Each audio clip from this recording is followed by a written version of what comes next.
या देवी सर्वभूतेषु शक्तिरूपेण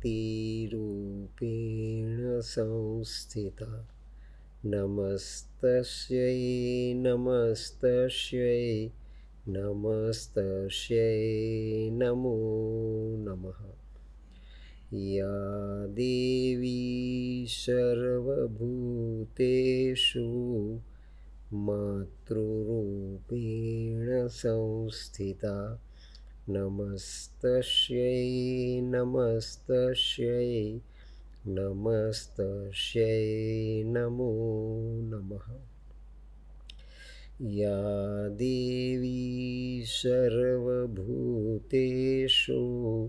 मीरारूपेण संस्थिता नमस्तस्यै नमस्तस्यै नमस्तस्यै नमो नमः।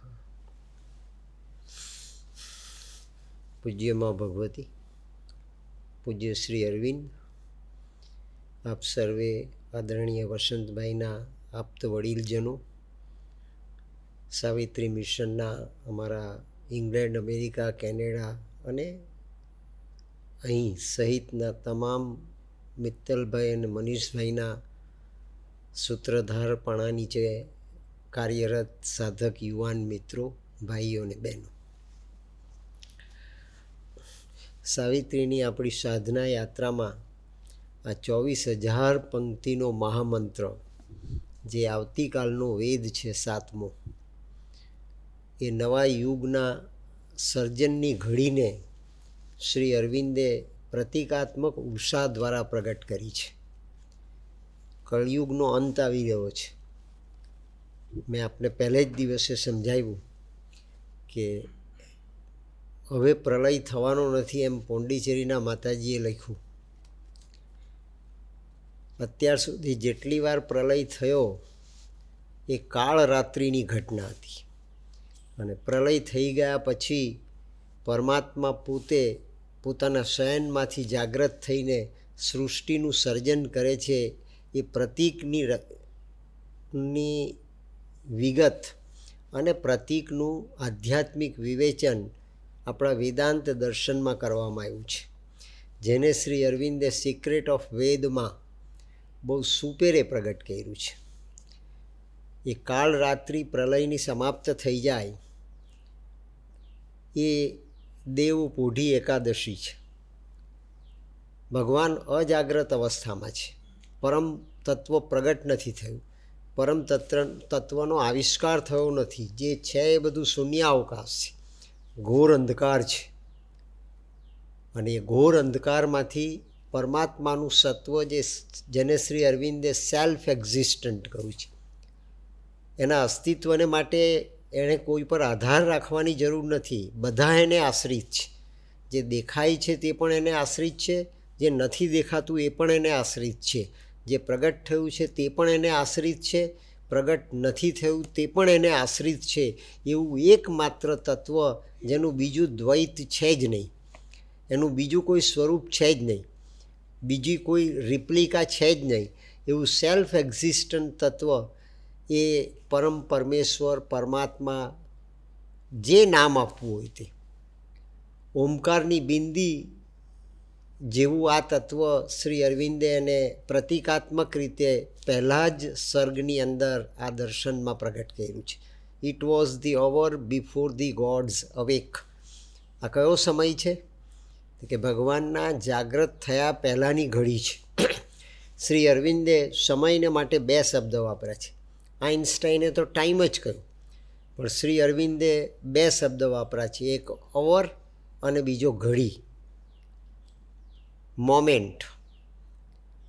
જે મોમેન્ટ છે એ મોમેન્ટની પ્રસાદી આપણને પણ પ્રાપ્ત થઈ છે. આપણા જીવનનું આયુષ્ય, આપણા જાગૃતિના સમયની અવધિ, એનું નામ મૃત્યુ.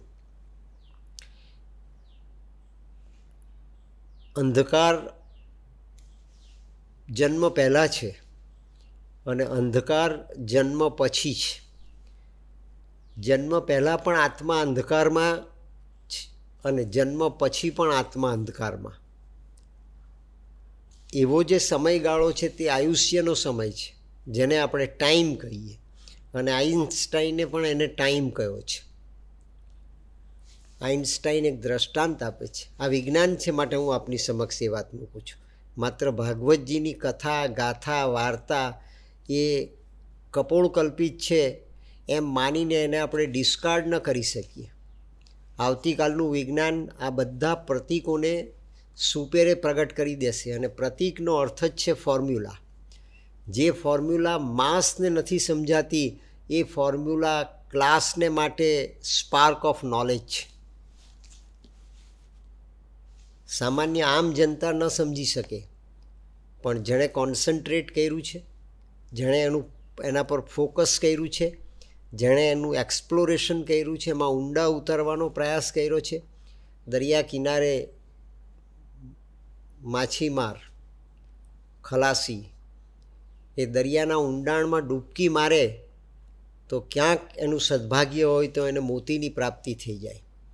પણ કિનારે કિનારે ચાલનાર અને દરિયાના મોજાની ગણતરી કરનાર, માછીના સાહસને દુસ્સાહસ તરીકે અનુભવનાર અને સમજનાર, એના હાથમાં માત્ર છીપલા જ આવે. સાધનાનો માર્ગ એ ઊંડાણમાં ડૂબકી મારવાનો માર્ગ છે, એ ડાયવર્સનો માર્ગ છે.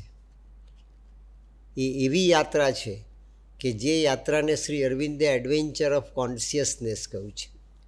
ઇન્ટેલેક્ચ્યુઅલ એડવેન્ચર્સથી વિજ્ઞાન પ્રગટ થયું, ઇન્ટેલેક્ચ્યુઅલ એડવેન્ચર્સથી ભૂમિના ખંડો શોધાયા, ઇન્ટેલેક્ચ્યુઅલ એડવેન્ચર્સથી આકાશને આંબવાનો પ્રયાસ થયો, ઇન્ટેલેક્ચ્યુઅલ એડવેન્ચર્સથી માનવે પોતાના દેહના પિંજરાને પારખવાનો અને દેહની સમસ્યાને ઉકેલવાનો અત્યાર સુધી અસ્તિત્વમાં અનુભવ કર્યો. એ બધા જ ઇન્ટેલેક્ચ્યુઅલ એડવેન્ચર્સ. પરમાત્માના ગહનમાં ગહન રહસ્યોને ઉકેલવાને માટે પરમાત્માએ માનવના આ આકૃતિના પિંજરાની અંદર આપણને મનની તાકાત આપી છે. અને મનની ચેતના એ પ્રાથમિક રીતે વિચારતા આપણો પિંડ એ પાશવી છે, પશુનો પિંડ છે.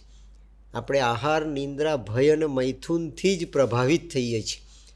સત્વ, રજસ અને તમસની આપણી આ પ્રકૃતિ એ ચાર્લ્સ ડાર્વિનની ઉત્ક્રાંતિને કારણે માનવ સુધી આવી છે. આપ જાણો છો, પશ્ચિમના જગતમાં ચાર્લ્સ ડાર્વિનની ઉત્ક્રાંતિને એક વિજ્ઞાનનું મહત્ત્વનું પીક, શિખર ગણવામાં આવે છે. એના ઘણા લિમિટેશન્સ છે. ચાર્લ્સ ડાર્વિનની ઉત્ક્રાંતિમાં અનેક ટીકાઓ થઈ જગતમાં, પણ એનો પ્રમુખ ટ્રેન્ડ છે, એનો પ્રમુખ પ્રવાહ છે, મુખ્ય પ્રવાહ છે, તેનો સ્વીકાર કરવામાં આવ્યો છે.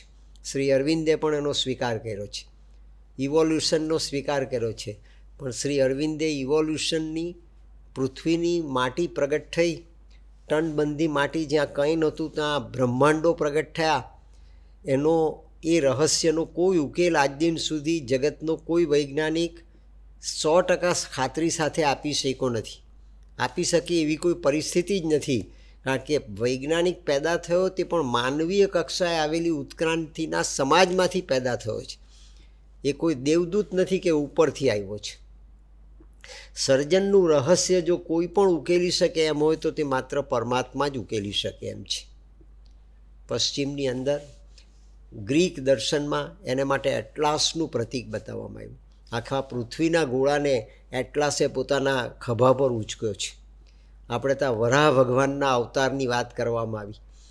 પાણીમાં ડૂબેલી, સમુદ્રમાં ડૂબેલી પૃથ્વીને વરાહ ભગવાને પોતે બહાર કાઢી, અને વરાહને આપણે ત્યાં ભગવાનનો અવતાર કહેવામાં આવ્યો.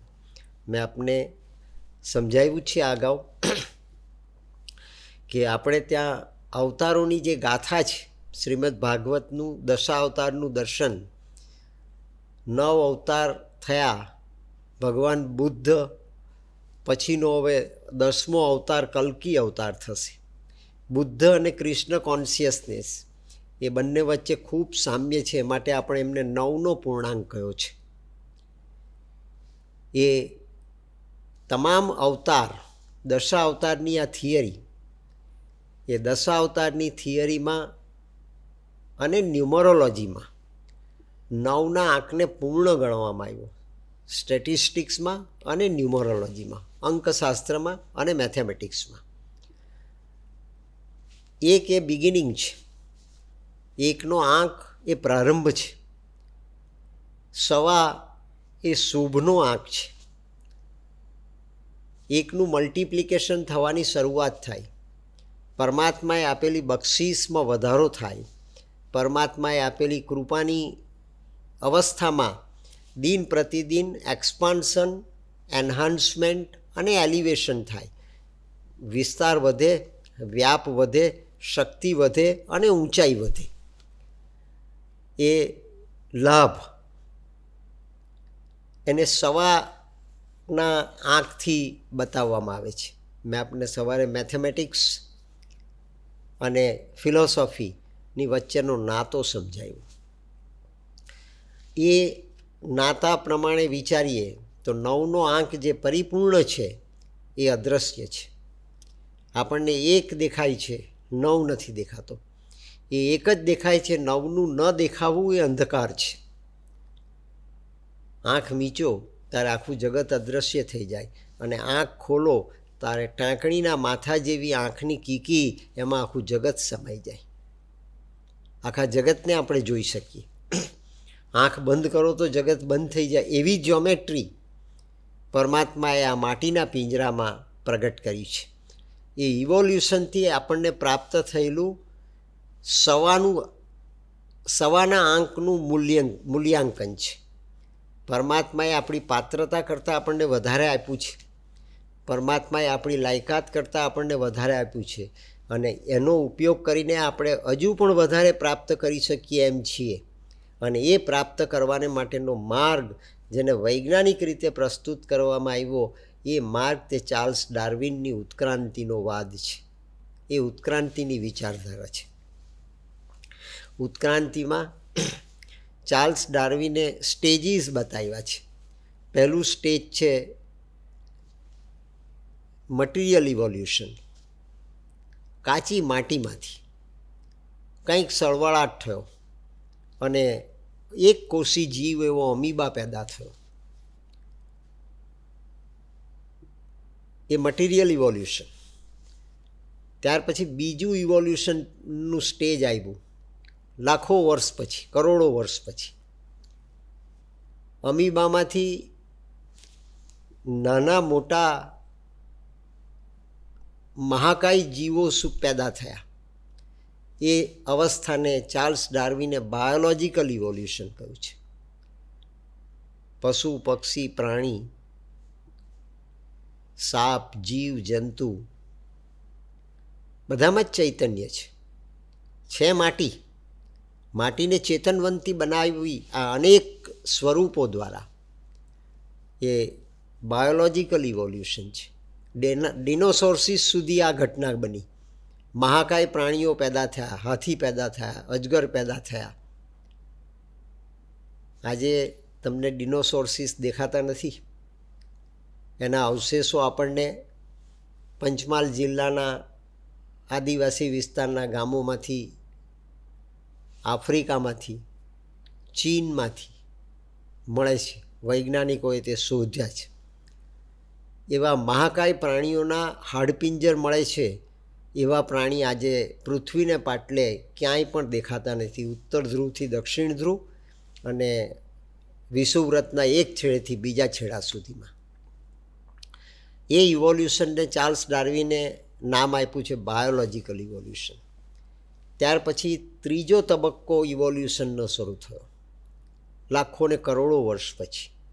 એ ત્રીજો તબક્કો છે કદ નાનું થતું ગયું. ડિનોસોર્સિસના, હાથીના મહાકાય સ્વરૂપના કદને, વોલ્યુમને નાનું કરવામાં આવ્યું. એ નાનું થયું અને નાનું થતાં થતાં એ વાનર સુધી આવ્યું. અને વાનરની અંદર એક એવી અવસ્થા પેદા થઈ કે પોતાની બુદ્ધિનો, પોતાની અંદર રહેલી સેન્સિટિવિટીનો એ ઉપયોગ કરી શકે. એ કદ નાનું થયું, શક્તિ મોટી થઈ. હાથી વાનરને મારી ન શકે, વાનર કૂદીને ઉપર જતો રહે, હાથીથી ઝાડ પર ચડાય નહીં. વાનર જમીન પર બી દોડે, પાણીમાં પણ તરે, ઝાડ પર પણ કૂદકા મારીને ઉપર જાય. એવી વિશિષ્ટ તાકાત માત્ર ને માત્ર સ્પાર્ક ઓફ ઇન્ટેલિજન્સથી પેદા થઈ. એ વાનર સુધી ઇવોલ્યુશન આવી, જેને ચાર્લ્સ ડાર્વિને સાયકોલોજીકલ ઇવોલ્યુશન કહ્યું. મનની ચેતનાનો સ્પાર્ક પેદા થયો અને એ સ્પાર્ક વધતા વધતા વધતા વધતા માનવ પેદા થયો. 4 પગના પ્રાણીને બદલે 2 પગનું પ્રાણી અસ્તિત્વમાં આવ્યું, આદિ માનવ પેદા થયો. પણ તે ઇન્ટેલેક્ચ્યુઅલ સ્પાર્ક સાથે, એ સ્પાર્કની શક્તિ વધતી ગઈ. એ વધતા વધતા એમાંથી આર્કિમિડીસ પેદા થયો, આઇન્સ્ટાઈન પેદા થયો, હાઇઝનહોવર પેદા થયો, ડૉક્ટર સીવી રામન પેદા થયા, વૈજ્ઞાનિકો દુનિયાના પેદા થયા, મહામાનવો પેદા થયા, માંધાતાઓ પેદા થયા, વિદ્વાનો અને સ્કોલરો પેદા થયા, જ્ઞાનીઓ અને તત્વવેત્તાઓ પેદા થયા માનવમાંથી. એ આખી સાયકોલોજીકલ ઇવોલ્યુશન છે. શ્રી અરવિંદે એને મેટર, લાઈફ અને માઇન્ડ સ્ટેજ તરીકે બતાવ્યા છે. પદાર્થ, લાઈફ, એમાંથી જીવન પ્રગટ થયું, ગતિ પ્રગટ થઈ, સ્થિતિ પ્રગટ થઈ, અવસ્થા પ્રગટ થઈ. ચૈતન્ય ધારણ કરી શકે એવા પ્રકારની પીઠિકા પેદા થઈ. જગદીશચંદ્ર બોઝે બતાવ્યું કે પશુ પક્ષીમાં માનવમાં જે ચૈતન્ય છે, લાગણી છે, ભાવના છે, સંવેદના છે, એવું બધું વનસ્પતિમાં છે. વનસ્પતિમાં પણ લાગણી છે. સૂર્યમુખી ફૂલ સૂર્યની ગતિ પ્રમાણે દિશા બદલે છે. લજામણીના ફૂલને તમે સ્પર્શ કરો તો તે શરમાઈ જઈને ઝૂકી જાય છે. એવા આફ્રિકામાં કેટલાય ઝાડ છે, વનસ્પતિ આજે પણ છે, કે જે વનસ્પતિ તમે એની નીચેથી પસાર થાવ તો એના બધી ડાળખીઓ તમને ઘેરી વળે અને તમે કેદી થઈ ગયા હોય તેમાંના બધા કાંટા તમારા શરીરમાં પેસી જાય અને તમારું લોહી ચૂસી લે. એવી વાઇલ્ડ એનિમલ જેવી વનસ્પતિ પણ આજે આફ્રિકાના જંગલોમાં છે. એ પણ જીવંત છે. એની પાસે પણ એવી કોઈ તાકાત છે કે જે તાકાતથી એ પોતાનો શિકાર કરી શકે છે ને શિકારને જાણી શકે છે. શ્રી અરવિંદે લખ્યું કે પથ્થર પણ જીવંત છે, લોખંડનો ટુકડો પણ જીવંત છે, લાકડું, લોખંડ, મેટલ પણ જીવંત છે. કોઈ પણ વસ્તુ જડ નથી, બધું જ ચૈતન્ય છે. પણ એ ચૈતન્યના જુદા જુદા જુદા જુદા સ્તરે જુદા જુદા પ્રમાણનો આવિષ્કાર થાય છે. ક્યારેક કોઈ ફર્નિચર, ખુરશી, આપણે ગુસ્સામાં હોઈએ, આપણા અનેક પ્રોબ્લેમ્સ હોય, દોડધામ કરનાર માણસ અતિશય વ્યસ્ત છે. આજે ટાઈમનો સ્વામી કહેવડાવતો માણસ ટાઈમનો ગુલામ છે. આપણે અથડાઈએ કોઈક વખત ખુરશી સાથે અને ખુરશીને જોરમાં ધક્કો મારીએ. આપણે અથડાઈએ એ આપણી અજ્ઞાનતા છે, આપણું બેધ્યાનપણું છે. ખુરશીને ધક્કો મારીને આપણે અથાડીએ દિવાલની સાથે. ઘણીવાર બહેનો રસોઈ બનાવતા બનાવતા દાળ ઉભરાઈ જાય તો પેલી સાણસી શોધે છે, અને સાણસી ન મળે તો કપડાથી પેલી તપેલી નીચે ઉતારે છે. સાણસી જ્યારે બી મળે 2 મિનિટ પછી સાણસીને ફેંકે છે કે જ્યારે જોઈતું હતું ત્યારે કાં જતી રહેલી. આ રિએક્શન છે. સાયકોલોજીમાં એ સ્વાભાવિક છે, મનમાં એ સ્વાભાવિક છે. ગમતાનો સ્વીકાર થાય ને અણગમતાનો તિરસ્કાર થાય એ માનવીની સાયકોલોજીકલ કોન્શિયસનેસનો સ્વભાવ છે. ફર્નિચરને આપણે અથાડીએ પણ 2, 4, 5, 15 દિવસે એવો એક સમય આવે કે તમે બિલકુલ સ્વસ્થ છો અને ક્યાંક તમે આમ તેમ જવા નીકળ્યા ત્યારે પેલી ખુરશી જ તમારી આડી અથડાઈને પડો ને ફ્રેક્ચર થાય. કેમ તે કે એનો ઈગો હર્ટ થયો હતો. જ્યારે તમે એને દિવાલ સાથે અફાળી તે વખતે એનો અહમ ઘવાયો હતો. અને અહમ ઘવાય, તમે કોઈને એક તમાચો મારો તો એ વિચાર એવો કરે કે તને હું 2 એવા મારું, 2 એવા મારું, 2 એવા તમાચા મારું કે જીવન પર્યંત કોઈ બીજાને બીજો તમાચો મારવાનો વિચાર નહીં કરે. આ સ્વાભાવિક સાયકોલોજીકલ કોન્શિયસનેસનું એક આવતો અતિશય પ્રારંભિક પ્રત્યાઘાત છે. જળ પદાર્થ પણ જીવંત છે, એમાં પણ ચૈતન્ય છે. માતાજીએ તો કહ્યું કે ફર્નિચરને પણ તમારે બહુ જ રુજુતાથી પ્રેમપૂર્વક એનો ઉપયોગ કરવો જોઈએ. હાથની પેન એ તમારા વિચારને પ્રદર્શિત કરે છે. એક નાની સરખી પેન, 2 રૂપિયાની બોલ પેન એ તમારા વિચારને પ્રદર્શિત કરે છે. એ તમારી સહયોગીની છે, એ સહપાંથી છે. એનો તિરસ્કાર ન કરાય, એને પણ સાચવીને રખાય. હજુ તો આજના માનવે 21મી સદીના માનવે યથાર્થ સ્ટાઇલ ઓફ લિવિંગ કઈ હોઈ શકે કે જે આધ્યાત્મિક માર્ગે ચાલતા આપણને ભગવાન બનાવી શકે, એનો પ્રારંભ પણ કર્યો નથી. એટલે આપણે કઈ અવસ્થામાં છીએ? તે કે મનને ધારણ કરનાર 2 પગના પ્રાણી. આપણે 2 પગના પ્રાણી છે. પેલા 4 પગે ચાલે છે, આપણે 2 પગે ચાલીએ છીએ. તફાવત માત્ર એટલો જ છે. અને આપ સમજી શકતા હશો કે હિટલર 2 પગનો રાક્ષસ હતો, મુસોલિની 2 પગનો રાક્ષસ હતો, ઈદી અમીન 2 પગનો રાક્ષસ હતો, અને આજે જીન પિંગ એ પણ 2 પગનો રાક્ષસ છે. આપણે જોયું જગતમાં. તો દેવ પ્રગટ થાય, માનવ પ્રગટ થાય, 14 બ્રહ્માંડનો ધણી આ ધરતી પર અવતાર લઈને આવે, ત્યારે માનવની આકૃતિ ધારણ કરીને આવે. ત્યારે ભગવાન રામચંદ્રજીને બી 2 પગ હતા, અને વામન ભગવાનને પણ 2 પગ હતા, અને ભગવાન શ્રી કૃષ્ણને પણ 2 પગ હતા. પણ તફાવત કયો છે? તો કે તફાવત ચેતનાના સ્તરનો છે. રામની ચેતના, કૃષ્ણની ચેતના, વામનની ચેતના, કલ્કીની ચેતના, એના લેવલનો તફાવત છે, લેવલના આવિષ્કારનો તફાવત છે. ભગવાન તો ભગવાન જ છે, પરમાત્મા તો પરમાત્મા જ છે, પણ એ ચેતનાનો તફાવત છે. એવી માટી પરમાત્માએ આ બ્રહ્માંડ પર સર્જી, અને એના જુદા જુદા આંખ છે મિત્રો.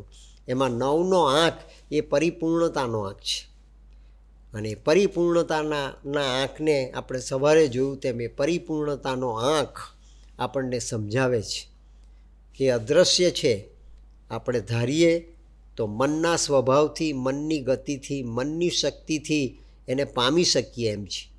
પણ મનની અધોગતિ થતાં પશ્ચિમની સંસ્કૃતિનો આપણા પર ઇમ્પેક્ટ એટલો બધો પડ્યો કે એ આપણે સ્ટાઇલ, આપણી જીવનની પદ્ધતિ છોડી દીધી. ડૉક્ટર રાધાકૃષ્ણને કહ્યું, તત્વવેત્તા હતા,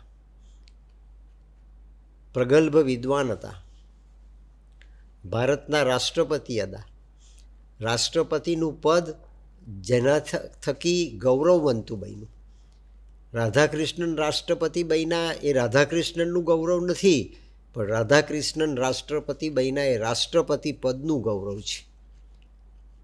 ડૉક્ટર રાધાકૃષ્ણન સ્વતંત્રતાના આગલા દિવસે 25મી જાન્યુઆરીની સાંજે દિલ્હીમાંથી પ્રવચન કરતા 15 મિનિટને માટે રાષ્ટ્રપતિ ભવનમાંથી ઓલ ઇન્ડિયા રેડિયો એને બ્રોડકાસ્ટ કરતું, અને દુનિયાભરમાં એ પ્રવચન સંભળાતું. અમેરિકાની પ્રજા, ઇંગ્લેન્ડની પ્રજા, ઓસ્ટ્રેલિયાની પ્રજા, જર્મનીની પ્રજા રાતના સમય કાઢીને જાગીને પણ 15 મિનિટના ડૉક્ટર રાધાકૃષ્ણનના વિચાર સાંભળતું. એ એની પ્રતિભાનો પ્રશ્ન છે, એ એની પ્રજ્ઞાનો પ્રશ્ન છે, પણ એ એની ચેતનાનું લેવલ હતું મિત્રો. એવા માનવ પ્રગટ થયા ત્યાં સુધી ઉત્ક્રાંતિ આવી છે. શ્રી અરવિંદ કહે છે કે ઉત્ક્રાંતિ આ કક્ષાએ આવેલી એ અટકી નથી ગઈ. એ સાયકોલોજીકલ ઇવોલ્યુશન હજુ પણ આગળ ચાલે છે. આટલી પ્રતિભા ધરાવનાર માનવ પ્રગટ થયો પૃથ્વીને પાટલે, એમાંથી આવતીકાલે દેવ માનવ પ્રગટ થશે. આ અવસ્થા it is a comma, not the full point. આ ફૂલ પોઈન્ટ નથી, કોમા છે. વાક્ય કોમા આગળ પૂરું નથી થતું, ફૂલ પોઈન્ટ હજુ આગળ છે. ઉત્ક્રાંતિ અટકી નથી, એ ચાલે છે. શ્રી અરવિંદે એને કોન્શિયસ ઇવોલ્યુશન ઓફ કોન્શિયસનેસ કહ્યું. એ કોન્શિયસ ઇવોલ્યુશન ઓફ કોન્શિયસનેસ, સભાનતાપૂર્વક ચાલી રહેલી આ ઉત્ક્રાંતિની ગતિ, એને યોગ માર્ગે આપણે વધારે એક્સેલરેટ કરી શકીએ એમ છે. આપણે એને વધારે આગળ લઈ જઈ શકીએ એમ છે. એ માર્ગ શ્રી અરવિંદે આમાં બતાવ્યો ને તેને યોગ ઓફ એસેન્ટનો માર્ગ કહો. આપણને આપવામાં આવેલું મન પરમાત્માનો પ્રસાદ છે. મેં આપને કહ્યું તેમ સવા છે. એકના અંકની ઉપર આપણને આપવામાં આવેલો થોડોક વધારે પ્રસાદ છે, જે પ્રાણીઓને, પશુઓને, પક્ષીઓને, જીવાણુઓને, ક્રીપર્સને આપવામાં આવ્યો નથી. જંગલી સિંહને કે હાથીને પણ આપવામાં આવ્યો નથી. ડાયનોસોર્સને પણ આપવામાં આવ્યો નથી. આપણને આપવામાં આવ્યો છે એ જે પ્રકાશ છે, એ જે લાઇટ છે, એ જે અવસ્થા છે, એ જે ચેતના છે, એની આપણે ઉત્ક્રાંતિ કરી શકીએ એમ છે. અને ચેતનાની ઉત્ક્રાંતિ કરીએ એવા પ્રકારનો જીવન ધર્મ જો આપણે અપનાવીએ તો તેને શ્રી અરવિંદે યોગ કહ્યો છે. હવે આ હાઇટના યોગનો વિચાર તમે કરો ત્યારે અત્યારે યોગના ક્લાસીસ ચાલે છે, યોગના કેમ્પ થાય છે, યોગના સેમિનાર થાય છે. એ બધાનું મૂલ્યાંકન કરો ત્યારે તમને ખબર પડે કે કયા કાટલા પિત્તળના છે, કયા કાટલા લોખંડના છે અને કયા કાટલા પથ્થરના છે.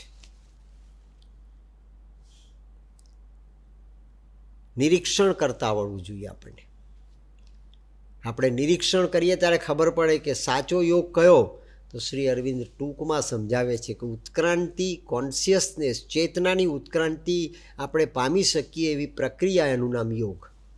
સભાનતાપૂર્વકની ચેતનાની ઉત્ક્રાંતિની પ્રક્રિયા, એનું નામ યોગ. તો માનવને માનવ સમજાય, માનવને દાનવ સમજાય અને માનવને પરમાત્મા સમજવાને માટેની પ્રોબેબિલિટી પેદા થાય. આપણે દાનવને પણ સમજી શકીએ, માનવને પણ સમજી શકીએ અને ભગવાનને પણ સમજી શકીએ. યોગ એને માટે છે, કોઈ ચમત્કાર કરવાને માટે નથી, કોઈ સિદ્ધિ પ્રગટ કરવાને માટે નથી, કોઈ પ્રદર્શન કરવાને માટે નથી, કોકને દબાવવાને માટે નથી, હણવાને માટે નથી, હ્યુમિલિએટ કરવાને માટે નથી. આપણી સંસ્કૃતિમાં આ યોગને ભગવાન શ્રી કૃષ્ણએ અનેક ડાયમેન્શન્સથી પૂર્ણ પુરુષોત્તમ પરમાત્મા તરીકે પ્રગટ કર્યો.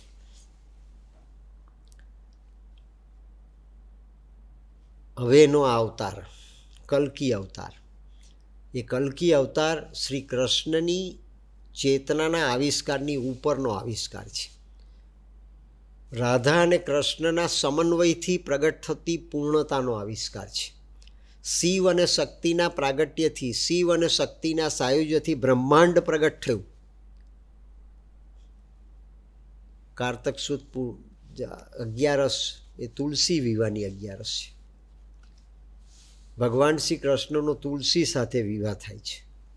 કેમ? એમાં શું? બધી અંધશ્રદ્ધા છે. ડાયા માણસોને એમ લાગે કે આ બધા મૂર્ખા માણસોના ગતકડા છે.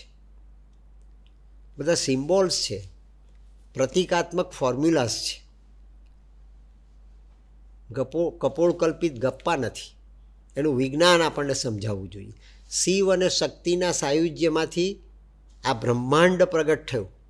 પુરુષ અને પ્રકૃતિની લીલા એ બ્રહ્માંડની ગતિ બની ગઈ અને પુરુષ અને પ્રકૃતિની લીલામાંથી જે ઉત્ક્રાંતિ પેદા થઈ એ પરમાત્માના સંતાનો તરીકે વસુધૈવ કુટુંબકમની ભાવના પ્રગટ કરી શકે. એકતા, એકવાક્યતા, ફ્રેટર્નિટી, સંવાદિતા પ્રગટ કરી શકે.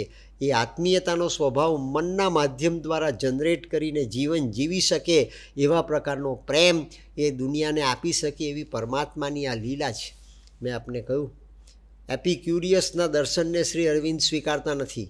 ખાઈ પીને મજા કરો, કાલે મરી જવાના છે. બ્રહ્મ સત્યમ જગત લીલા એ વલ્ભાચાર્યજીનું જીવન દર્શન છે, પુષ્ટિ જીવન દર્શન છે. શ્રી અરવિંદ એનો સ્વીકાર કરે છે કે આ પરમાત્માની લીલા છે. અને ભારતની સંસ્કૃતિ એ પરિપૂર્ણતાની સંસ્કૃતિ છે. ભગવાન શ્રી કૃષ્ણની પરિપૂર્ણતાની 9ના આંકની આ સંસ્કૃતિ છે, જે અત્યારે હિડન છે.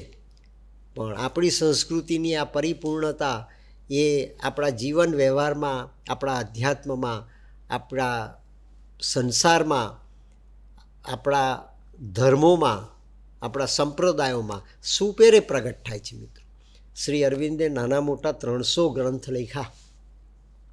એમાંના એક પણ ગ્રંથમાં એક પણ પેજ ઉપર શ્રી અરવિંદે કોઈ પણ ધર્મ, કોઈ પણ સંપ્રદાય, કોઈ પણ માન્યતાની સહેજ પણ ટીકા કરી નથી. એના સત્યનો શ્રી અરવિંદે સહર્ષ સ્વીકાર કરીને એને એ રીતે ઇન્ટિગ્રેટ કર્યા કે શ્રી અરવિંદે ચેતનાની આ ઉત્ક્રાંતિના યોગને નામ આપ્યું ઇન્ટિગ્રલ યોગ. એ ઇન્ટિગ્રલ યોગ છે, ઇન્ટિગ્રેશનનો યોગ છે. સત્ય જ્યાંથી પણ મળ્યું ત્યાંથી શ્રી અરવિંદે એને આત્મસાત કર્યું અને એને પ્રતિકાત્મક રીતે આ સાવિત્રીમાં રાજા અશ્વપતિની સાધનામાં પ્રગટ કર્યું. ગ્રીક દર્શનનો શ્રી અરવિંદે દ્વિતીય ક્રમે સ્વીકાર કર્યો. ગ્રીસમાંથી પેદા થયેલો ભૌતિકવાદ એ આજે પશ્ચિમનો ભૌતિકવાદ છે. એ ભૌતિકવાદનો શ્રી અરવિંદ અનાદર નથી કરતા, પણ ભારતીય સંસ્કૃતિ એ ભૌતિકવાદના પાયા પર ઊભેલી નથી. ભારતીય સંસ્કૃતિ અધ્યાત્મના પાયા પર ઊભેલી છે. અને અધ્યાત્મ એટલે science of spirit, science of consciousness, science of આત્મા, સાયન્સ ઓફ સાયકિક, એના પાયા પર ઊભેલી છે. અને ભૌતિકવાદને આપણે ત્યાં પણ સ્થાન છે. આપણી સંસ્કૃતિમાં પણ ભૌતિકવાદનો સ્વીકાર કરવામાં આવ્યો છે. પણ આપણી સંસ્કૃતિમાં ભૌતિકવાદ એક સ્ટેજ છે, ઊંચાઈ તો આધ્યાત્મિકતાની છે. શિખર આધ્યાત્મિકતાનું છે, શિખર ચૈતન્યનું છે. આપણે ત્યાં એક ઋષિ થઈ ગયા, અને ચારવાક નામ હતું એમનું. એ ચારવાક ઋષિએ પોતાનું દર્શન પ્રગટ કર્યું. યાવત જીવમ સુખમ જીવેત, ઋણમ કૃત્વા ઘૃતમ પીબેત, ભસ્મીભૂતસ્ય દેહસ્ય પુનરાગમન કુતઃ. જ્યાં લગી જીવો ત્યાં લગી સુખે જીવો, દેવું કરીને પણ ઘી પીઓ. કેમ? તે કે આ ભસ્મીભૂત થનાર દેહનું પુનરાગમન ક્યારે થશે આપણે જાણતા નથી. આ દેહ આપણને બીજી વખત ક્યારે મળશે તે આપણે જાણતા નથી. એ એપિક્યુરિયસનો જ ભૌતિકવાદ છે, પણ આપણે તેને ઋષિનું પદ આપ્યું. ચારવાકને ઋષિ કહેવામાં આવ્યા. ભૌતિકવાદનો આસ્વાદ કરવો, ભૌતિકતાને પામવી, ભૌતિકતાને જીવવી એ કોઈ જીવનથી વિરોધનું પરિમાણ નથી, જીવનનો ભાગ છે. પણ ભૌતિકતા અને આધ્યાત્મિકતા વચ્ચેનું ઇક્વિલિબ્રિયમ, ભૌતિકતા અને આધ્યાત્મિકતા વચ્ચેનું બેલેન્સ, સંસાર અને સાધના વચ્ચેનો સરવાળો, સંસાર અને સાધના વચ્ચેનો સમન્વય. પાપી પણ આપણે ત્યાં પૂજાય, રાક્ષસ પણ આપણે ત્યાં પૂજાય, દાનવ પણ આપણે ત્યાં પૂજાય, સાપ પણ આપણે ત્યાં પૂજાય, નાગ પણ આપણે ત્યાં પૂજાય, સિંહ પણ આપણે ત્યાં પૂજાય, ગાય પણ આપણે ત્યાં પૂજાય, બળદ પણ આપણે ત્યાં પૂજાય, વડ પણ આપણે ત્યાં પૂજાય, અને પીપળો પણ આપણે ત્યાં પૂજાય. કારણ કે એના ચૈતન્યની પૂજા કરનારા દેશની સંસ્કૃતિ છે. એના ચૈતન્યની પૂજા થાય છે. એ આધ્યાત્મિકતા છે. આવી માટી પરમાત્માએ સર્જીને ટનબંધી માટીવાળું આ જગત બ્રહ્માંડ પોતાના સંકલ્પથી પ્રગટ કર્યું. ત્યાંથી શ્રી અરવિંદે આ સાવિત્રીના દર્શનનો પ્રારંભ કર્યો છે. મેં તો તમારી આગળ આ આચમન મૂકવાનો પ્રયાસ કર્યો. એટલો બધો વ્યાપ છે કે 50 વર્ષ શ્રી અરવિંદને લાગ્યા. આપણા દર્શનના ગ્રંથોમાં એક સ્તુતિ કરવામાં આવી છે. શાંતાકારમ ભુજગશયનમ પદ્મનાભમ સુરેશમ વિશ્વાધારમ ગગનસદૃશમ મેઘવર્ણમ શુભાંગમ લક્ષ્મીકાંતમ કમલનયનમ યોગવિદ્યાનગમ્યમ વંદે વિષ્ણુ ભવભયહરમ સર્વલોકૈકનાથમ. આહાર, નિંદ્રા, ભય અને મૈથુનના આવેગોમાંથી મુક્તિ મેળવવાને માટેનો માર્ગ એકમાત્ર પરમાત્માની પ્રાપ્તિનો માર્ગ છે, અને તે ધ્યાનથી પ્રાપ્ત કરી શકાય છે યોગીઓને. શેષ નાગની શૈયા પર સૂતેલા વિષ્ણુને આત્મસાત કરવાને માટેની યાત્રા, બધા જ અવતાર 10 અવતાર વિષ્ણુના છે શ્રીમદ ભાગવતજીમાં. એ દશાવતારનું આ જે દર્શન પ્રગટ કરવામાં આવ્યું એ વિષ્ણુના અવતાર છે. એ આદિ તત્વ, પરાત્પરનું તત્વ, જે પરા પ્રકૃતિ અને અપરા પ્રકૃતિ. અપરા પ્રકૃતિ એટલે આપણી પ્રકૃતિ, સત્વ, રજસ અને તમસની પ્રકૃતિ, અને પરા પ્રકૃતિ એટલે પરમાત્માની પ્રકૃતિ, સચ્ચિદાનંદની પ્રકૃતિ, દત્તાત્રેયની પ્રકૃતિ, બ્રહ્મા, વિષ્ણુ અને મહેશની પ્રકૃતિ, જે શાશ્વત છે. જેને શ્રી અરવિંદે મલ્ટિપ્લિસિટી, ઇન્ફિનિટી અને બ્યુટીટ્યુડ કહ્યું છે. આવતીકાલના ભગવાનના શ્રી અરવિંદે 3 નામ આપ્યા છે. એક મલ્ટિટ્યૂડ, ઇન્ફિનિટ્યૂડ અને બ્યુટીટ્યૂડ. ઓક્સફર્ડ ડિક્શનરીમાં આ શબ્દો નથી. પરમાત્માનો સ્વભાવ કેવો છે? તે કે મલ્ટિટ્યૂડ છે. એકી સાથે અનેક જગ્યાએ પ્રગટ થઈ શકે, એનું મલ્ટિપ્લિકેશન થઈ શકે પોતાના સંકલ્પથી. ઇન્ફિનિટ્યૂડ, શાશ્વત, અનંત, અજન્મા, અજો નિત્યો શાશ્વતો અયમ પુરાણો, ભગવાન શ્રી કૃષ્ણએ કહ્યું ગીતામાં. અને બ્યુટીટ્યૂડ, શ્યામ સુંદર, સર્વાંગી રીતે સુંદર. સૌંદર્ય એ પણ દિવ્યતાનું પ્રતીક છે. શ્રી અરવિંદે ગત જન્મમાં લિયોનાર્ડો દી વિન્ચી તરીકે મોનાલિઝાનું ચિત્ર દોર્યું, જેની આજે કરોડો ડોલરની કિંમત અંકાય છે. એ મોનાલિઝા સૌંદર્ય અને આનંદની અભિવ્યક્તિ છે, જેને આ જન્મની અંદર શ્રી અરવિંદે બ્યુટીટ્યૂડ નામ આપ્યું છે. આ બ્યુટીટ્યૂડ એ પરમાત્માનો સ્વભાવ છે, પરમાત્માની ગતિ છે. એ વિષ્ણુ, એ હરિ, એ સર્જનહાર પરમ તત્વ, એ સર્જનહાર પરાત્પર તત્વ, એ શિવ અને શક્તિના સાયુજ્યનું અર્ધનારી નટેશ્વરનું તત્વ એ આપણે ધ્યાન દ્વારા, સાધના દ્વારા આત્મસાત કરી શકીએ છીએ. અને એટલા માટે પરમાત્માએ આપણને મન આપ્યું છે. મન એ કોઈ સાયકોલોજીકલ એક્સપ્લોઝન નથી. મન એ પરમાત્માની દૈવી ચૈતસિક શક્તિનો સ્પાર્ક છે. એનો ઉપયોગ આપણે આપણી પ્રકૃતિના શિખર તરીકે અને સાધન તરીકે જો કરી શકતા હોઈએ તો મન એવ મનુષ્યાણામ કારણમ બંધ મોક્ષયો. મન એ બંધનનું પણ કારણ બને છે, તો મન એ મોક્ષનું પણ કારણ છે. અને મોક્ષ એટલે સાતમા સ્વર્ગમાં જવું, વૈકુંઠમાં જવું, ગોલોકધામમાં જવું, અક્ષરધામમાં જવું અને પાછા ત્યાંથી ન આવવું એ મોક્ષ નહીં. જીવતા જીવતા આ માટી ઉપર પરમાત્માની સર્વજ્ઞ, સર્વશક્તિમાન અને સર્વવ્યાપક ચેતનાનો જીવનના આયુષ્યના મર્યાદિત સમયમાં અનુભવ કરવો, એનું નામ મોક્ષ. જેને શ્રી અરવિંદે death at wheel and birth at wheel કહ્યું. એવી માટી પરમાત્માએ ટન બંધી આ જગતની અંદર પ્રગટ કરી. અને એ અવસ્થાને પ્રાપ્ત કરવાને માટે જે કરવું પડે એ વેદાંતમાં જે કહેવાયું યોગ વિદ્યા ગમ્યમ, એ યોગ વિદ્યા, એ અધ્યાત્મ વિદ્યા, એ જીવન વિદ્યા બનવી જોઈએ, એ જીવનની ગતિ બનવી જોઈએ. અને માટે શ્રી અરવિંદે એને ઓલ લાઈફ ઇઝ યોગ કહ્યો. એ આપણે કરી શકીએ જીવતા જીવતા. મેં કહ્યું તેમ ખુરશીને લાત મારવાને બદલે એને બહુ ભાવપૂર્વક મૂકીએ. પશુ પક્ષી પ્રત્યે પણ આપણો એવો વ્યવહાર રાખીએ. પર્યાવરણને પણ આપણે જાળવવાની એવી કોશિશ કરીએ. ધરતી આપણને ધન ધાન્ય આપે છે, તેની પણ પૂજા કરીએ. અને આકાશમાંથી પડતું પાણી, વરસાદનું પાણી, એ પણ પવિત્ર પરમાત્માની કૃપાની વૃષ્ટિ છે.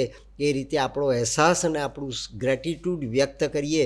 એને પ્રકૃતિની અંદર પરમાત્માને પામવાનો, જોવાનો પ્રયાસ કરીએ. જે અનુભવ શ્રી અરવિંદે 1909ની સાલમાં અલીપોરની જેલમાં જોયો. આજે પણ જાઓ તમે અલીપોર, કલકત્તાની બાજુમાં, ત્યાં લીમડાના ઝાડ છે.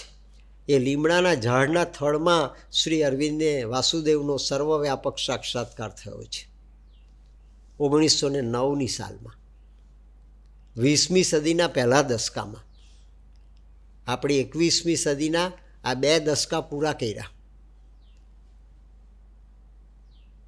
આ લાખો વર્ષ પહેલાંની ઘટના નથી. અને તેણે આ લખ્યું છે, પોતાના સ્વાનુભવ પછી લખેલી આ વાત છે. સમજાય ન સમજાય આજે એ વસ્તુ જુદી છે, પણ વાસ્તવિકતામાં જે સત્ય છે એને પામવાને માટે પરમાત્માએ આપણને મન આપ્યું છે. એ મનની ઊંચાઈ આપણે આપણી સાધનાથી ઉપર લઈ જઈ શકીએ તો હરિ હાથવગો થઈ જાય એમ છે. ભગવાન આપણને હાથવગો મળી જાય એમ છે. આ કળિયુગની અંદર 400 વર્ષ, 500 વર્ષ, 700 વર્ષ પહેલાં ભક્તોએ ભક્તિથી, જ્ઞાનીઓએ જ્ઞાનથી, વૈરાગીઓએ વિતરાગથી અને મુમુક્ષોએ પોતાની અભિપ્સાથી પરમાત્માને મેળવ્યો છે. ભગવાન એ કલ્પનાનો વિષય નથી, પરમાત્મા એ રિયલાઇઝેશનનો વિષય છે. આપણી ધારણા પ્રમાણેની, આપણા નિધિધ્યાસન પ્રમાણેની આકૃતિ અને સ્વરૂપે ધારણ કરીને આપણી સમક્ષ પ્રગટ થઈ શકે એમ છે. એવો ચૈતન્યનો સ્વામી એ આ મેટરમાં નિહિત છે, એ આ પદાર્થમાં નિહિત છે અને તેને કારણે આ ઉત્ક્રાંતિ સંભવિત થઈ છે. શ્રી અરવિંદ લખે છે, it is from being to becoming. આ ઘટના કેવી છે કે it is from being to becoming. જે બિઈંગ છે, ઇન્વોલ્વ થયેલું છે, જે છુપાયેલું છે તે જ પ્રગટ થાય છે. જે છુપાયેલું છે તેનો આવિષ્કાર થાય છે. મેટરમાં પણ પરમાત્મા છે, લાઈફમાં પણ પરમાત્મા છે અને માઇન્ડમાં પણ પરમાત્મા છે. એ ચૈતન્ય છે એનો આવિષ્કાર કરવાને માટેની આપણી યાત્રા એ આપણને આ દિશા બતાવે છે. એવી માટી પરમાત્માએ પ્રગટ કરી સર્જનની આ ફિનોમિનન છે, સર્જનની આ ઘટના છે, જેની કોઈ થિસિસ જગત ક્યાંય બતાવી શક્યું નથી. મેં આપને બતાવ્યું કે સૂર્ય તરફ આપણે પૃથ્વીને બાંધીને લઈ જાઓ, એ માટીનું પ્રકાશમાં રૂપાંતર થાય, માટીનું લાઇટમાં રૂપાંતર થાય. જે માટીમાંથી આપણને બધું મળે છે એવી 100 ગ્રામ માટી આપણે બનાવી શક્યા નથી. અને આ કરોડો ટન માટી આ બ્રહ્માંડની અંદર આટલા વ્યાપની વચ્ચે બનાવી. શ્રી અરવિંદે લખ્યું, to evoke the person in the impersonal void that the eyes of the timeless might look out from time. It is for this he left his white infinity and laid on the spirit the burden of the flesh, that the Godhead seed might flower in the mindless space. ભગવાને મન એટલા માટે આપ્યું આપણને, માનવી આપણને એટલા માટે બનાવ્યા. અવકાશમાં કાંઈ નહોતું, એમાં ટનબંધી માટીવાળા બ્રહ્માંડ પેદા થઈ ગયા. જેટલા તારા છે એટલા બધા ગ્રહો છે, એટલા બધા સૂર્યો છે, એટલી બધી આકાશગંગાઓ છે, જેનો વ્યાપ આપણે મેળવી શકતા નથી. અને આપણે પૂછવા જઈએ છીએ કે ભગવાન ક્યાં છે, ભગવાન કયા મંદિરમાં છે. આ બુદ્ધિની મર્યાદા છે, માન્યતાની મર્યાદા છે, આપણી પ્રાપ્તિની મર્યાદા છે. પાસેરના પાત્રની અંદર પાનસેર સી રીતે સમાઈ શકશે? આપણું પાત્ર જ વામણું છે, વામન છે. એનિમલ બ્રાન્ડેડ મેન કહ્યું શ્રી અરવિંદે. વર્તમાન માનવ એનિમલ બ્રાન્ડેડ મેન. ખાવું પીવું, ટેસ્ટ કરવો, એશ કરવું એ આપણો અધિકાર છે, એનો તિરસ્કાર ન થાય. પણ જે ગંતવ્ય છે, જે ગોલ છે, જે માનવ જીવનની પાછળનો ઉદ્દેશ છે, એને આપણે આત્મસાત કરવાનો પ્રયાસ કરવો જોઈએ. એ યાત્રા છે, એ યાત્રા શ્રી અરવિંદે બતાવી. Across the path of the divine event. આ આપણી યાત્રા છે, આ આપણો રસ્તો છે. Across the path of the divine event. આપણે જીવતા જીવતા ભગવાન બની જઈએ, પરમાત્માને આપણે ધારણ કરી શકીએ. આ માટીના પિંડની અંદર, પાત્રની અંદર પરમાત્મા સ્વયં પ્રગટ થઈ જાય, એ આપણા પાત્રનો સ્વીકાર કરે એવી એલિજિબિલિટી આપણે આપણા પાત્રમાં પ્રગટ કરી દઈએ. એ રસ્તો શ્રી અરવિંદે કંડાયરો. બીજી લીટીમાં શ્રી અરવિંદે લખ્યું, across the path of the divine event. આ ડિવાઇન ઇવેન્ટ સુધી લઈ જતો રસ્તો છે. The huge forwarding mind of night alone. આપણને આપવામાં આવેલું આ મન એ અંધકારમાં ગ્રસ્ત થઈ ગયું છે.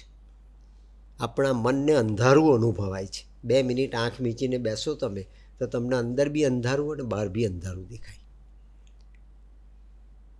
આ વિજ્ઞાન છે. આઇન્સ્ટાઈન સમજાવે છે. મેં તમને વેદાંતનો શ્લોક વાંચી બતાવ્યો, શ્રી અરવિંદના શબ્દો વાંચી બતાવ્યા. આઇન્સ્ટાઈન જગતનો મૂર્ધન્ય વૈજ્ઞાનિક લખે છે, એનું પોતાનું એક દ્રષ્ટાંત આપે છે, પોતાની રિલેટિવિટીની થિયરી સમજાવતા, કે એક અંધારો રૂમ છે, જે રૂમમાં એનો મિત્ર રહે છે, તે બી સાયન્ટિસ્ટ છે. ભર બપોરે મધ્યાહનનો સૂર્ય તપતો હતો ત્યારે પોતાના રૂમને તાળું મારીને ચાવી પોતાના ગજવામાં મૂકીને બર્લિન શહેરમાં બહાર નીકળ્યો. સાંજે આવ્યો ઘેર રાતે, લાઇટ જતી રહેલી, અંધકાર. જોયું તો બહાર બી અંધારું છે, અને ઘરમાં તો અંધારું જોઈ, લાઇટ જતી રહી છે એટલે. પણ એને સ્મૃતિ હતી કે આ તાળાની ચાવી, તાળું મારું છે, મેં માર્યું છે, એ તાળાની ચાવી મેં મારા આ ગજવામાં મૂકી છે. જમણા તો જમણા ને ડાબા તો ડાબા, પણ એને યાદ છે. આ સ્મૃતિ છે, એ આત્માનો સંસ્કાર છે, એ મનનું વાઇબ્રેશન નથી, એ આત્માનો સંસ્કાર છે.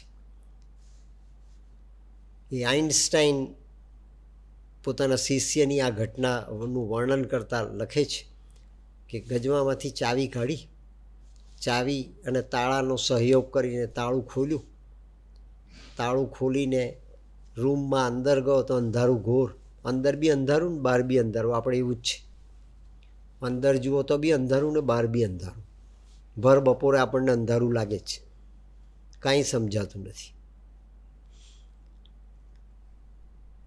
ઝાડના પાંદડા લીલા, તાડના ઝાડ આટલા ઊંચા, ખજૂરના ઝાડ પર ખજૂર લાગે ને આંબાના ઝાડ પર કેરી લાગે ને બાવળના ઝાડ પર કાંટા લાગે. ભયંકર ખારો સમુદ્ર, એના કિનારે મલબાર કોસ્ટમાં ને કોકણની પટ્ટી ઉપર ઉગેલા નાળિયેરીના ઝાડ એ ખારા પાણીમાંથી એવું પાણી ચૂસે કે જે નાળિયેરીનું પાણી મીઠું અમૃત જેવું અને દરિયાનું પાણી ખારું ઊસ. કઈ ફેક્ટરી કામ કરે છે? કઈ ફેક્ટરી કામ કરે છે? કેરીનો રસ મીઠો, આંબલીનો રસ ખાટો, કડવા લીમડાનો રસ કડવો, સાપ ઝેરી અને ગાય દૂધ આપે અમૃત. જેનું માખણ ખાવાને માટે જગતનો ધણી પણ જન્મ લઈને આવે ત્યારે લાલાતીત થાય. એવી આ સૃષ્ટિ એ ચેતનાનું વિજ્ઞાન સમજાવી શકે મિત્રો, મેટરનું વિજ્ઞાન ન સમજાવી શકે. એવું બ્રહ્માંડ જે પ્રગટ થયું એનો આ માર્ગ છે અને તે માર્ગમાં પરમાત્માએ આપણને આ ફોરબોડિંગ માઇન્ડ ઓફ નાઇટ, અંધકારમાં વાળું મન આપ્યું છે. આઇન્સ્ટાઈનનો શિષ્ય વિચારે છે શું કરવું આ અંધારામાં. આપણે નથી વિચારતા, આપણે અનુકરણ કરીએ છીએ. તમારે ત્યાં આ ઘટના બની તો તમે શું કર્યું તો મારે પણ તે જ કરવાનું, અને તેને આપણે જ્ઞાન કહીએ છીએ. બે ચોપડાના થોથાની અંદર લખેલું જ્ઞાન જેનું આપણે અનુકરણ કરી શકીએ એને આપણે જ્ઞાન કહીએ છીએ. જ્ઞાન આત્મામાંથી ઉપજે છે. નહીં જ્ઞાને ન સદૃશમ પવિત્રમ ઇહ વિદ્યતે. આ જ્ઞાન કરતાં કોઈ બીજી પવિત્ર વસ્તુ છે નહીં. અને અર્જુન તું સ્વીકાર કે આ જ્ઞાન એ મારું સ્વરૂપ છે, એમ ભગવાન શ્રી કૃષ્ણ કહે છે. આઇન્સ્ટાઈનના શિષ્યએ વિચાર કર્યો કે શું કરું. તે કે બરાબર છે, મેં તૈયારી કરી છે. આપણે તૈયારી કરી છે. માંધાતાઓ ચાલ્યા ગયા, એલેક્ઝાન્ડર ગ્રેટ બી ચાલી ગયો ખાલી હાથે, અને આપણે બી ખાલી હાથે જવાના. આપણે તૈયારી કરી જતા પહેલાંની. પેલો તૈયારી કરીને ઘરમાંથી બહાર નીકળેલો. ટેબલ હતું ખૂણામાં, એ ટેબલ પર એક મીણબત્તી મૂકેલી. મીણબત્તીની પાસે દિવાસળીની પેટી રાખી હતી. આઇન્સ્ટાઈનનો શિષ્ય સાયન્ટિસ્ટ, અને તે ઘરની બહાર ગયો. લાઇટ ક્યારેય પણ ઓફ થઈ જાય, આપણી લાઇટ બી ગમે ત્યારે ઓફ થઈ જાય. આજ લાઇટ ઓફ થાય એમ નહીં. તૈયારી કરીને બહાર ગયેલો, એને ખ્યાલ આવ્યો અંધારું થયું છે તો ભલે દેખાતું નથી. એ ચાલીને ટેબલ પાસે ગયો, ટેબલ પર ફંફોડ્યું અને ફંફોડીને શોધ કરી કે ભાઈ મીણબત્તી ક્યાં છે. હાથમાં દિવાસળીની પેટી આવી ગઈ. દિવાસળીની પેટીમાંથી એક દિવાસળી કાઢી. 100 દિવાસળી છે એમાં. કોઈ પણ દિવાસળી પર નામ સરનામું કે મોબાઈલ નંબર લખેલો નથી. એ દિવાસળી એણે કાઢી એના હાથમાં જે આવી હતી અને દિવાસળી પ્રગટાવીને દિવાસળીનો સ્પર્શ કર્યો મીણબત્તીને. મીણબત્તી પ્રજ્વલિત થઈ અને પ્રજ્વલિત થયેલી મીણબત્તીની જ્યોતે આખા રૂમના અંધકારને સાફ કરી દીધો. એક જ મીણબત્તી પ્રગટી, અંધકાર સાફ થઈ ગયો. અંધકારને વાળી જોડીને સાફ કરવાની જરૂર નહીં રહી. જરૂર કે કોની છે? તે કે પેલી મીણબત્તીના પ્રકાશને પ્રગટાવવાની. આપણે તો અંધારું સાફ કરવાનો પ્રયાસ કરીએ છીએ, મીણબત્તી પ્રગટાવવાનો પ્રયાસ નથી કરતા. બર્થડે હોય ત્યારે શું કરો? ગઈકાલે અમારા મીનાબેનની બર્થડે હતી, તે કેક નથી કાપી, પ્રસાદ વહેંચો. તમે બધાએ મંદિરમાં એમને વિશ કરીને પ્રસાદ લીધો. નહીંતર 80 વર્ષના 90 વર્ષનાની બર્થડે ઉજવાય આપણા દેશમાં, અને આ બધાએ જાહેરમાં ઉજવી કોરોનાના કાળમાં.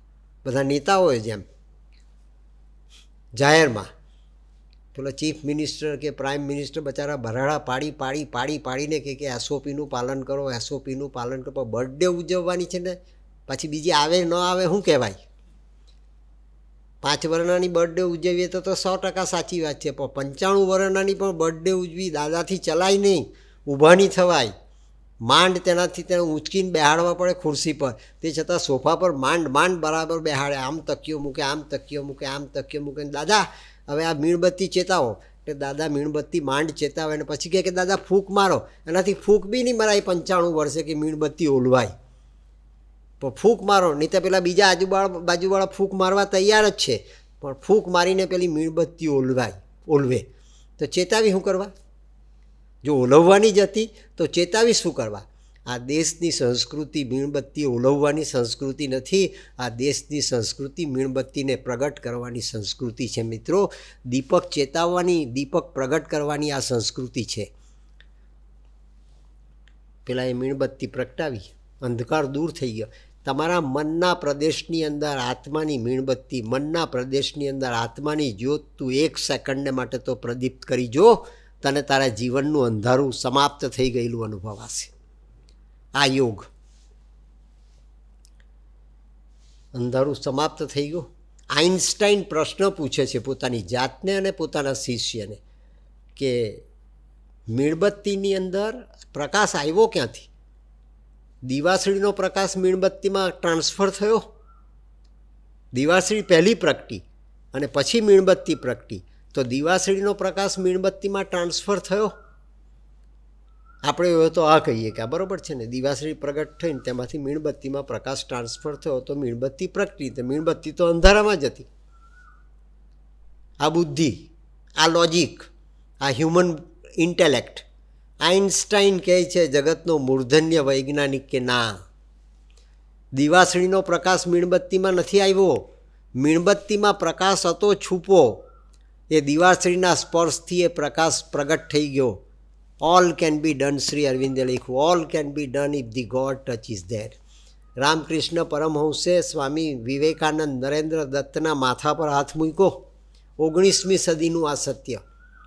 માટીનું પિંજરું હતું, નાસ્તિક હતો, ભર યુવાની હતી, એના મસ્તક પર હાથ મૂક્યો, જ્યાં તને ભગવાનના દર્શન થશે. તે કેવી રીતે થશે? તે કે મારી શક્તિ અને તારી પ્રાર્થના. દક્ષિણેશ્વરની મહાકાળીની મૂર્તિ આજે મોજૂદ છે. નરેન્દ્ર દત્ત એ મૂર્તિમાં પહોંચ્યા, મૂર્તિના મંદિરમાં પહોંચ્યા અને પહોંચીને એમણે મહાકાળીની પ્રાર્થના કરી 2 હાથ જોડીને કે હે મા, મારી પ્રાર્થના પણ મારા ગુરુની શક્તિ. કેમ? તે કે રામકૃષ્ણે એને માથે હાથ મૂકીને એને મોકલો કે તું અંદર જા, ભગવાન બેઠો છે, જગદંબા બેઠી છે. એ શ્રદ્ધા, એ વિશ્વાસ, અને જગદંબા પ્રગટ થઈ, મહાકાળીએ દર્શન આપ્યા. નરેન્દ્ર દત્તના કંઈ પણ કર્યા વગર નરેન્દ્ર દત્તને 6-7 વર્ષનો સંપર્ક રામકૃષ્ણનો. 81માં પહેલો નરેન્દ્ર દત્તે રામકૃષ્ણના દર્શન કર્યા અને 86ની સાલમાં તો રામકૃષ્ણ ચાલી ગયા. સ્વામી વિવેકાનંદને જગદંબાએ દર્શન આપ્યા, પણ શક્તિ રામકૃષ્ણની. All can be done if the God touch is there. ગુરુનો હાથ માથે મુકાયો અને નરેન્દ્ર દત્તનું જીવન પલટાઈ ગયું. 39 વર્ષમાં નરેન્દ્ર દત્તે શું કર્યું સ્વામી વિવેકાનંદ બનીને આખું જગત જાણે છે. આઇન્સ્ટાઈન કહે છે કે મીણબત્તીનો પ્રકાશ પ્રગટ થયો દિવાસળીના સ્પર્શથી. કોઈ પણ દિવાસળી પર નામ, સરનામું, મોબાઈલ નંબર નહોતો લખ્યો મિત્રો.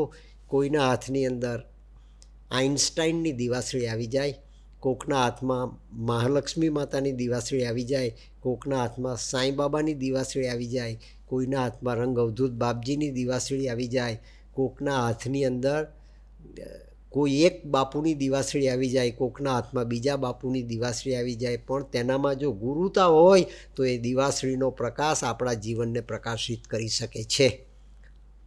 એ ગુરુ પરંપરા ભારતની માટીનો સ્વભાવ છે. એવી માટીનું પરમાત્માએ આ જગત બનાવ્યું કે જેના કણે કણની અંદર પરમાત્માનું ચૈતન્ય મોજૂદ છે. એને પામવાને માટેનો માનવી ગમે એવો લાચાર હોય તો પણ એ પ્રયોગ કરીને પામી શકે છે એવો માર્ગ શ્રી અરવિંદને કંડાર્યો અને નામ આપ્યું across the path of the divine event. આ પ્રકાશ આપણામાં જાગૃત થઈ જાય એનું નામ ડિવાઇન ઇવેન્ટ. અને એ ડિવાઇન ઇવેન્ટ પ્રાપ્ત કરવાને માટે આ માટીના પિંજરામાં રહીને આપણે શું કરવું જોઈએ એની વાત આવતીકાલે કરીશું. 2 સેકન્ડનું ધ્યાન કરીને આજની સભા સમાપ્ત કરી. ઓમ આનંદમય ચૈતન્યમય સત્યમય પરમે